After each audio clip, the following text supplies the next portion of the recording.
ধরার বুকে ছড়িয়ে থাকা অসংখ্য রহস্যময় প্রাণীর মাঝে একটিকে সহজেই চোখে পড়ে কালো সাদা ডোরাকাটার এক শিল্পকর্ম, যার নাম জেব্রা।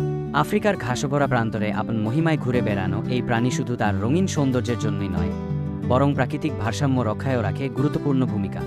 আজ আমরা জানব জেব্রা সম্পর্কে কিছু অজানা, আশ্চর্যজনক তথ্য, যা হয়তো আগে কখনো শুনোনি। প্রতিটি জেব্রার দেহে থাকা কালো সাদা ডোরাকাটা একেবারে আলাদা, মানুষের আঙুলের ছাপের মতো। জেব্রার এই ডোরাকাটা তাকে শত্রুর চোখে বিভ্রান্তিকর করে তোলে, বিশেষ করে যখন তারা একসঙ্গে দল বেঁধে চলে। তারা নিজেদের দলের সদস্যদের চিনতে পারে বিশেষ ডাক ও ডোরার মাধ্যমে। ঘোড়ার মতো দেখতে হলেও জেব্রা সহজে পোষ মানে না, তারা অনেক বেশি বুনো স্বভাবের।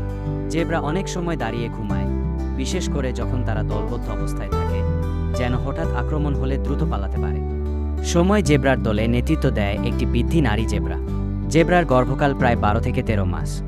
জেব্রার বাচ্চা হয় একবারেই এবং একটি মায়ের গর্ভে প্রায় 1 বছর থাকে বাচ্চাটি। অন্য অনেক স্তন্যপায়ীর মতো জেব্রা ঘামলেও শরীরে দুর্গন্ধ হয় না। এগুলো ছাড়াও জেব্রা পরিবেশ রক্ষা ও ঘাসের প্রাকৃতিক ভারসাম্য বজায় রাখতে ভূমিকা রাখে।